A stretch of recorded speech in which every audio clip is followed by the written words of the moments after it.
हाथी उसकी तरफ दौड़ते हैं, व्याघ्र आते हैं और शेर, बड़ी बड़ी जटाओं को धारण करने वाले शेर उसकी तरफ आते हैं, टपकते हैं उसकी तरफ, ऐसे दौड़ते हैं, ऐसा मुंह फाड़ते हैं,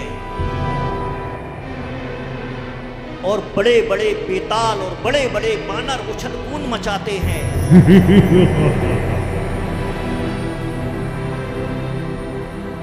यह सब देखने के बाद भी सीता आंखें बंद कर लेती है और मन में सिर्फ एक ही नाम उसके रहता है, पंच परमेष्ठी भगवान। और इतने डराने पर भी सीता रावण की शरण में नहीं जाती है, डरती नहीं है। सीता राम के सहारे डरी नहीं। जैसे तैसे रात बीती और प्रातः काल होने पर विभीषण ने शोक से रोती हुई स्त्री का शब्द सुना, और उस शब्द को सुनकर के स्त्री का हृदय विदारक शब्द सुना और रोती सीता का हाल पूछने आया। तब वह सीता विभीषण से कहती है,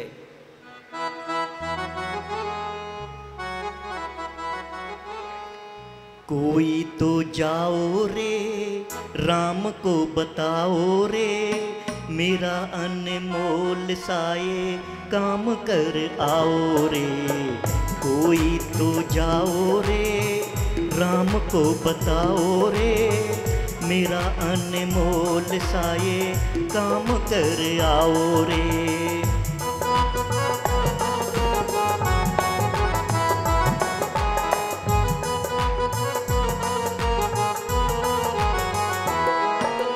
राम बिना सीता है अधूरी, कैसी हो गई तुमसे दूरी, जल्दी मिटाओ अब ये दूरी, सीता को कर दो तुम पूरी। कोई नहीं है मेरा यहाँ पे सहारा, उनको बुलाओ रे, उनको बुलाओ रे। कोई तो जाओ रे, राम को बताओ रे, मेरा अनमोल साये काम कर आओ रे।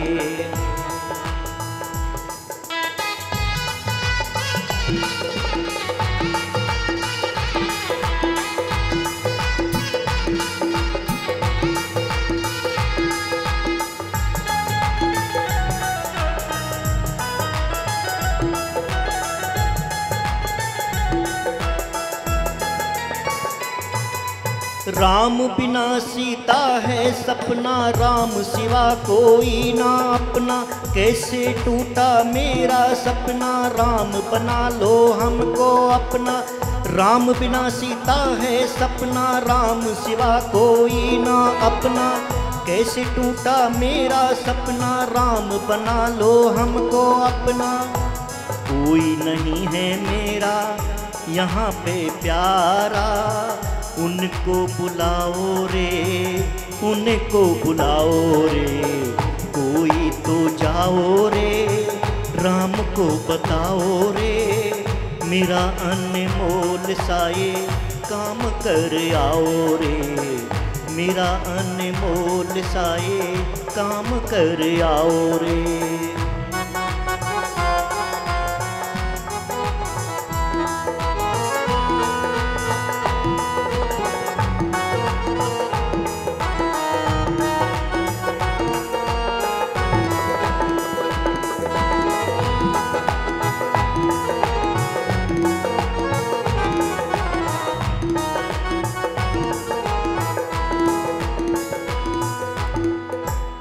सीता ने टूटे फूटे शब्दों में विभीषण को कहा, हे देव, यहाँ मेरा बंधु तू कौन है जो इस प्रकार स्नेह के साथ मुझसे बात कर रहा है?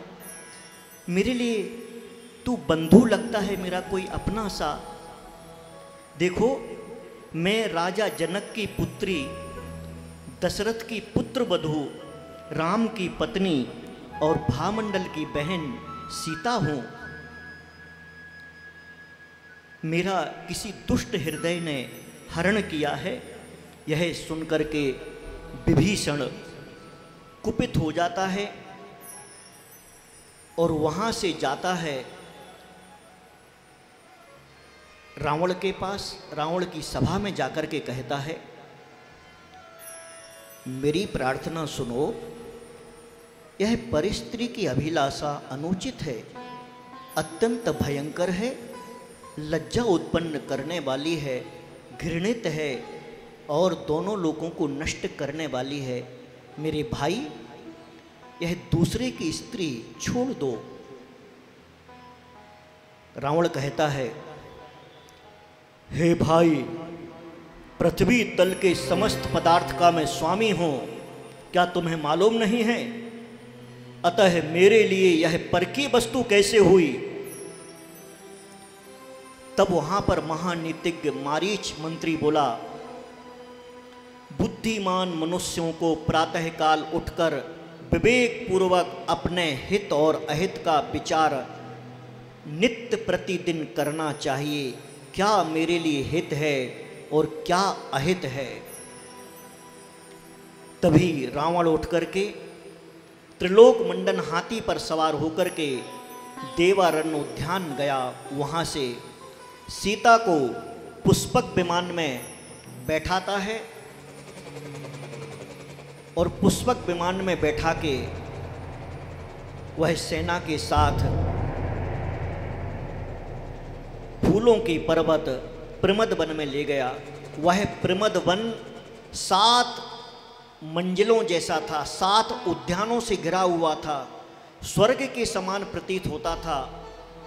वहां पर सीता अशोक वृक्ष के नीचे बैठी और वह ऐसी लग रही थी उस समय जैसे स्वर्ग से कोई लक्ष्मी गिर के आई हो। वहां पर शोकवती सीता को देख करके सब आश्चर्य कर रहे थे। रावण की आज्ञा के अनुसार दूतियां, उसकी दासियां अनेक प्रकार के व्यंजन उन्हें लाती थी, अनेक प्रकार के नृत्य करती थीं, अनेक प्रकार के संगीत बजाए जाते थे उसे लुभाने के लिए। अनेक प्रकार के रत्नों के थाल लाए जाते थे सीता को लुभाने के लिए, परंतु वह देवतुल्य संपदा के द्वारा भी सीता अनुकूल नहीं हो सकी रावण के। दूतियों ने रावण से जाकर के कहा, हे स्वामी, वह चुपचाप बैठी है, ना कुछ बोलती है, ना देखती है, ना भोजन करती है। हमारे सारे प्रयत्न व्यर्थ हो गए हैं। वह सुनती भी नहीं है, देखती भी नहीं है। रावण यह सब सुन सुनकर चिंता मग्न हो गया और कभी वह बैठे बैठे हंसता था, कभी ऐसा गंभीर हो जाता था, कभी ऐसा बैठा रहता था, कभी ऐसा आसमान में देखता रहता था बहुत देर तक, कभी दिशाओं को निहारता था इधर उधर, कभी जमीन पे बैठ जाता था, कभी लेट जाता था, कभी कहीं खड़ा हो जाता था और कभी अचानक सीता सीता, हाय सीता, ऐसा बोलने लगता था अपने आप।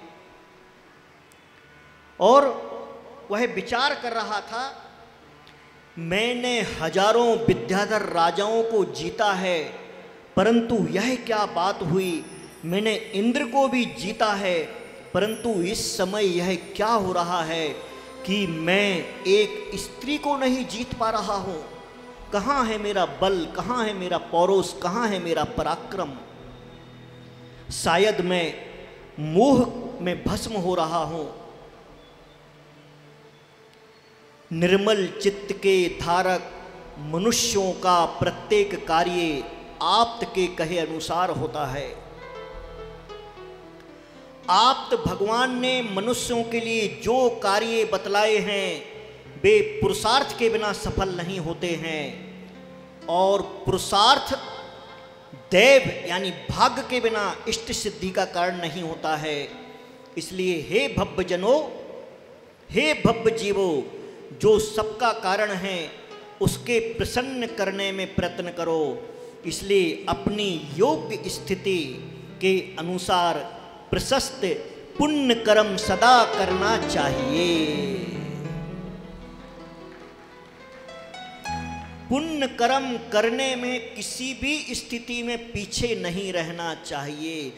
जीवन में एक ही लक्ष्य होना चाहिए।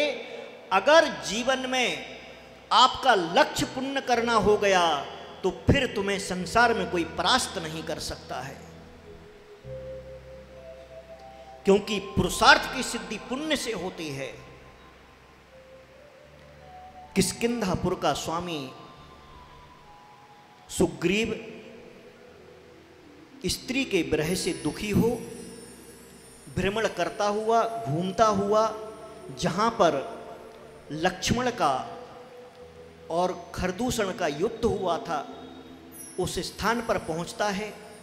वहां पहुंचकर वह विचार करता है कि मेरे लिए विराधित के पास जाना चाहिए। वह अपने दूत के द्वारा खबर भेजता है और वह राम और लक्ष्मण से भी मिलना चाहता था। एक दिन तुरही का शब्द होता है। तुरही का शब्द सुनकर के लक्ष्मण पूछते